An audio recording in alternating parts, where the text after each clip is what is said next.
Oui, Monsieur le Président, mes chers collègues, je n'avais pas prévu d'intervenir, je vais être assez bref. Je voudrais simplement insister sur le fait que mon collègue Fabrice Moretti a visiblement mis le doigt sur un vrai problème, puisque ça soulève un certain nombre de réactions vives de la part de collègues. On ne peut pas tout à fait laisser dire qu'on interviendrait par plaisir, pour se féliciter de difficultés qui nous feraient en réalité plaisir. Je trouve que c'est profondément excessif, surtout de la part de Fabrice Moretti, dont on connaît pour un certain nombre d'entre vous le métier, les qualités, les questions des ressources humaines, il les connaît, il les pratique, et il le dit ici avec des mots mesurés mais certains. On ne mesure pas visiblement, partout ici, la réalité des situations humaines qu'il y a aujourd'hui dans cette situation.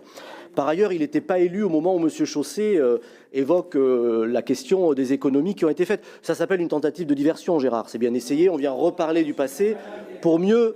Attendez. Tout à l'heure, M. Guillemin nous a demandé de le laisser parler. Alors, on est certes beaucoup plus calme que la NUPES à l'Assemblée nationale, M. Guillemin. Donc, vous voyez, on écoute ce que vous dites, contrairement à vos amis. Mais laissez-moi également terminer. Donc, c'est une tentative de diversion.